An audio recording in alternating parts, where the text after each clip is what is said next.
जिज्ञासु भाइयों और बहनों, एक बार गुरु नानक यात्रा पर निकले हुए थे। यात्रा करते करते रात के समय में वे किसी मस्जिद में रुक गए। सुबह हुई है और मौलवी ने जब वह दृश्य देखा तो एकदम आग बबूला हो गया। अरे तुम्हें समझता है कुछ? तुम काबा की ओर पैर करके सो चुके हो, प्रभु की ओर खुदा के पास पैर करके सोए हो, तुम्हें दिमाग नहीं है। तब गुरु नानक ने बहुत आराम से जवाब दे दिया, ठीक है, मेरे पैर खुदा के तरफ है ना, मेरे पैर उस तरफ कर दीजिए जिधर खुदा ही न हो, जिधर खुदा ही न हो, जिधर परमात्मा न हो, जिधर प्रभु न हो, उस तरफ मेरे पैर कर दीजिए। अरे मौलवी, पृथ्वी का, इस धरती का एक कण भी ऐसा नहीं है जहाँ पर परमात्मा न हो। ऐसी कौन सी भी दिशा नहीं है जहाँ पर परमात्मा का वास न हो, और ऐसा कोई दिल नहीं है जहाँ पर परमात्मा बसता न हो। हर दिशा में, हर कण में, हर दिल में प्रभु का वास है। गुरु नानक का अंतिम यह वाक्य बहुत करारी चोट दे जाता है। प्रभु तो हमारे पास में है, लेकिन हम प्रभु के पास है क्या? प्रभु तो हमारे साथ है, लेकिन हम प्रभु के साथ है क्या? इसीलिए आचरांग सूत्र में कह दिया है, जंच आरंभे ते आरंभे, जमच न आरंभे न अनारुद्धे ते न आरंभे लोगासन्नम सव्वसो।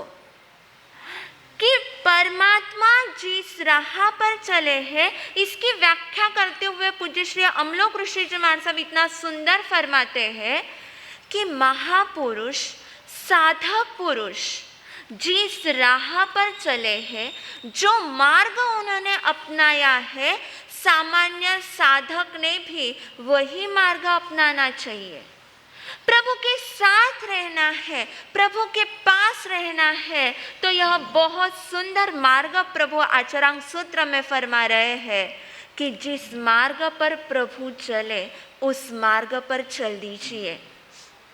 बंधुओं, प्रभु की मानना, प्रभु के चरणों में झुक जाना बहुत सरल है।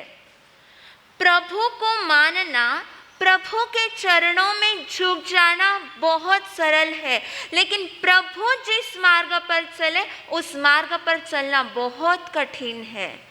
और उस मार्ग पर कैसे चलना है, यह कला प्रभु ने आचरांग सूत्र में फरमा दी है। प्रभु जिस राह पर चले उस राह पर साधक को चलना है। मेरा क्वेश्चन है आप लोगों से, परमात्मा प्रभु अपने पन की राह पर चले हैं या परायपन की राह पर चले हैं? प्रभु के सामने कोई भी आया तब प्रभु ने उसे अपना माना है या पराया माना है? प्रभु के साधना मार्ग का शॉर्ट अगर कोई है तो वह है प्रभु का मार्ग, अपनेपन का मार्ग।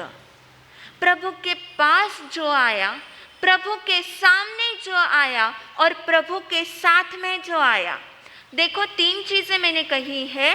प्रभु के पास में जो आया, प्रभु के साथ में जो आया और प्रभु के सामने जो आया, हर एक व्यक्ति को प्रभु ने अपनापन दिया है।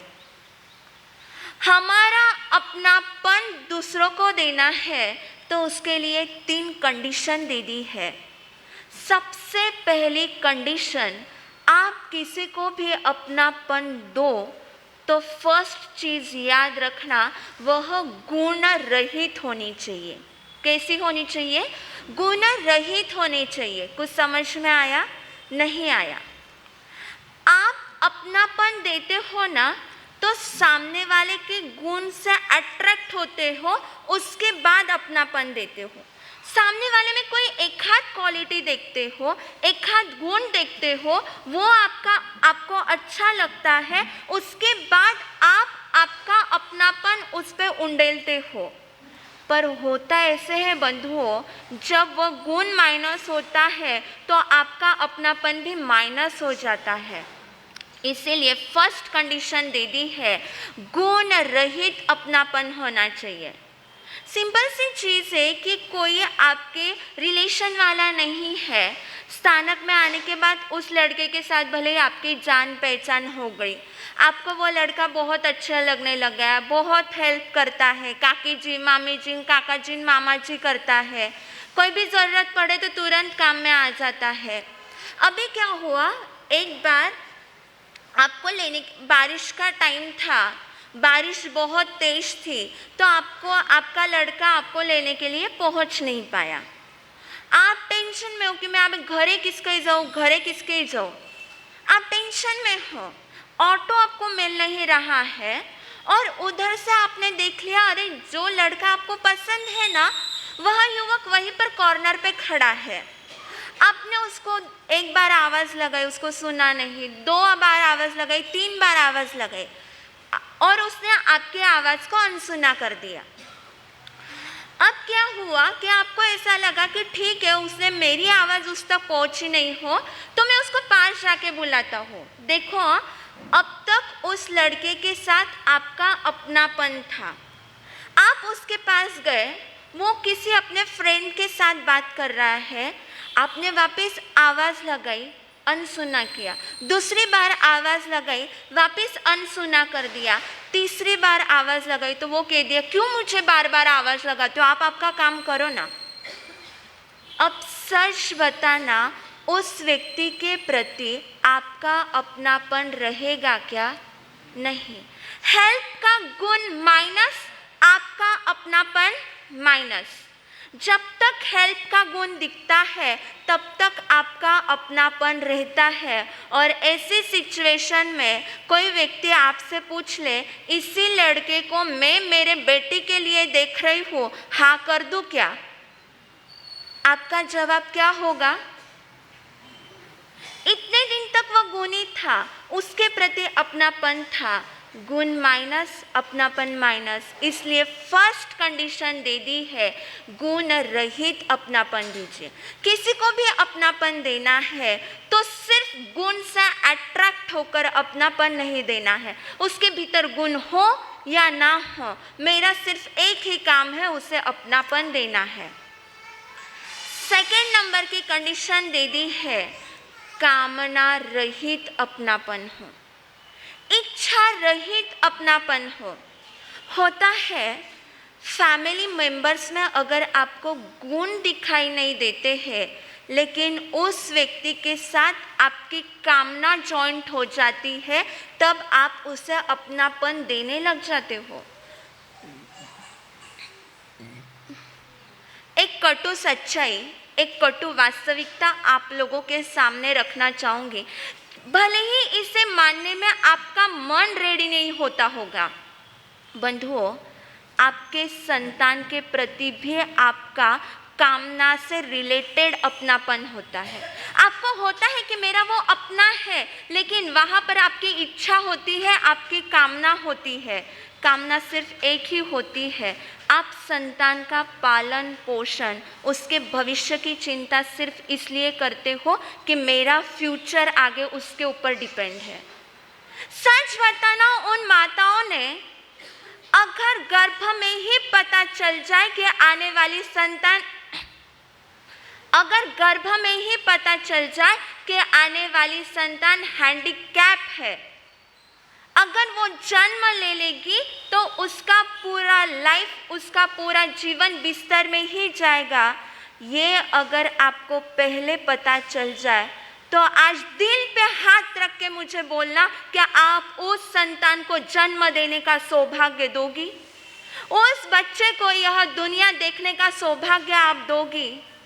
नहीं, क्योंकि आपकी इच्छा, आपकी कामना पूर्ण करने में वह संतान सक्षम नहीं है। यह होता है कामना से रिलेटेड अपनापन। वह चेलना रानी गर्भ अवस्था में उसे दोहद उत्पन्न हो चुका था कि मुझे श्रेणिक राजा के कलेजे का मांस खाना है। अभय कुमार के बुद्धि के कारण उसका वह दोहत तो पूर्ण हो चुका, लेकिन आगे का टाइम पूरा टेंशन में गया है। जन्म लेने से पहले इसको पिता का मांस खाने की इच्छा हो रही है। जन्म लेने से पहले इसे पिता की हत्या करने की इच्छा हो रही है।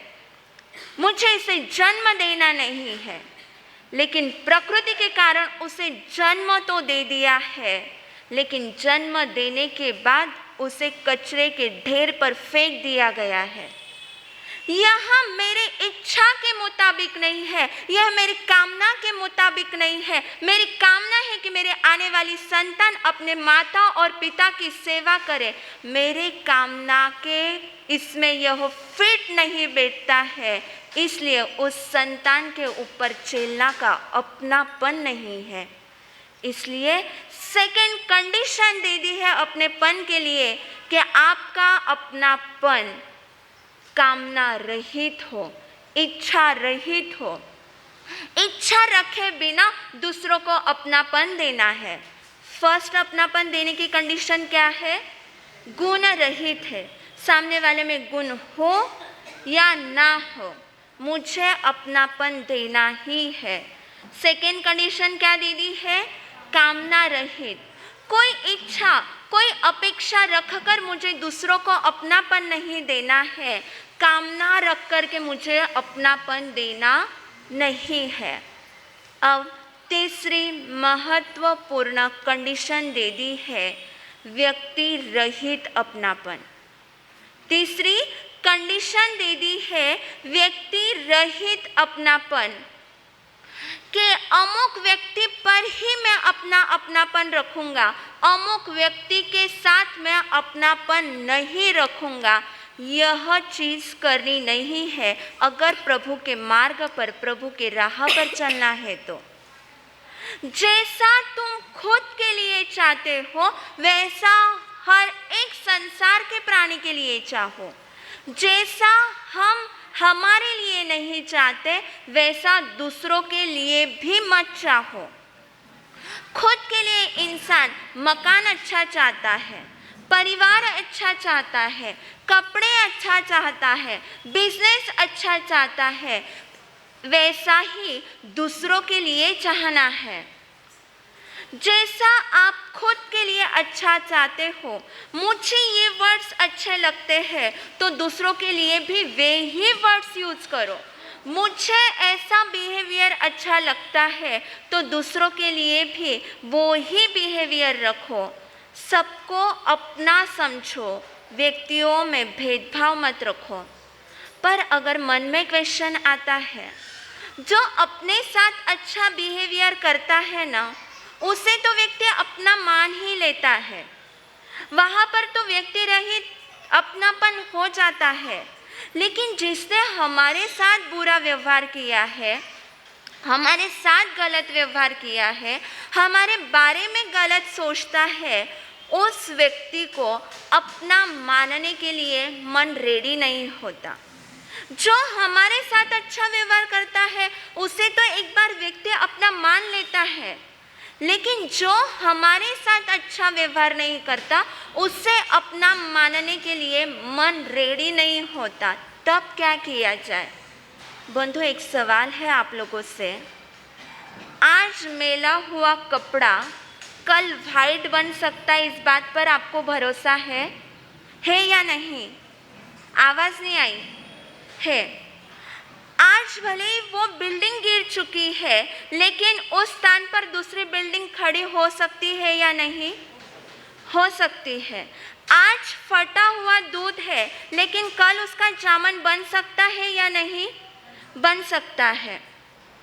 आज मैला दिख रहा कपड़ा कल वाइट बन सकता है। आज गिरी हुई बिल्डिंग कल वापस खड़ी हो सकती है। आज फटा हुआ दूध कल पनीर बन सकता है, जामन बन सकता है। तो आज का बिगड़ा हुआ इंसान कल सुधर सकता है। ऐसी मानसिकता क्यों नहीं अपना सकते? सब बातों पर आपको भरोसा है तो इंसानों पर भरोसा क्यों नहीं है? आज का बिगड़ा हुआ इंसान भी कल सुधर सकता है। इसलिए सब जगह पर अपनापन दीजिए। बंधुओं, अमेरिका के राष्ट्रपति अब्राहम लिंकन रास्ते से गुजर रहे थे। गुजरते हुए कहीं मीटिंग पर जा रहे थे। गुजरते गुजरते कुर्सियों की आवाज न करें, पीछे बैठने वाले ध्यान रखें। गुजरते हुए उनकी नज़र रोड के साइड पर के एक दृश्य पर गई। वहां पर एक सुअर कीचड़ में फंस चुका था। मानो वो पुकार के चिल्ला चिल्ला कर कह रहा था कि मुझे बाहर निकालो। सब पब्लिक आ रही थी, जा रही थी, उसके पास देख रही थी और कह रही थी बेचारा, ऐसा करके निकल रही थी। लेकिन अब्राहम लिंकन ने अपने ड्राइवर से कहा गाड़ी रोको। ड्राइवर ने गाड़ी रोकी है। कोई सामान्य व्यक्ति की बात नहीं कह रही हूँ बंधुओं, अमेरिका के राष्ट्रपति की बात कह रही हूँ। गाड़ी रोकी है। अब्राहम लिंकन उतरे हैं और कीचड़ में से उस सुअर को खुद ने निकाला है। सुअर को कीचड़ में से निकालते हुए खुद के कपड़े भी गंदे हो चुके हैं। घड़ी में टाइम देखा है। वापस अगर घर पर जाए, ड्रेस चेंज करे, तब तक मीटिंग का टाइम निकल सकता है। उन्हीं कपड़ों से मीटिंग के लिए चले गए हैं। मीटिंग में बैठे हैं। सब ऑफिसर्स ने, सब मेंबर्स ने पूछा आपके कपड़ों की ऐसी हालत क्यों हुई। सब घटनाक्रम जब बताया गया तब लोग कहने लगे वाह, और अमेरिका का एक राष्ट्रपति सुअर को भी दुखी नहीं रहने देता है, उससे भी शांत बना देता है। तब बंधुओं, अब्राहम लिंकन का वाक्य था, मैंने सुअर को सुखी नहीं बनाया है, मैंने सुअर के दिल को शांत नहीं किया है। सुअर का दुख देख कर के मेरा हृदय खुद दुखी हो चुका था। सुअर को अशांत देख कर के मेरा हृदय अशांत हो चुका था। मैंने मेरे हृदय को ही सुखी और शांत बनाने के लिए उस सुअर को बाहर निकाला है। यह होता है व्यक्ति रहित अपनापन, कंडीशन रहित अपनापन, गुण रहित अपनापन। अगर ये तीनों चीज़ें हमारे लाइफ में है तो निश्चित ही बंधुओं हम प्रभु के मार्ग पर चल सकते हैं। प्रभु के मार्ग पर चलते चलते प्रभुमय हम बन जाए। इन्हीं शुभ मंगल कामनाओं के साथ बोलिए भगवान महावीर स्वामी की जय।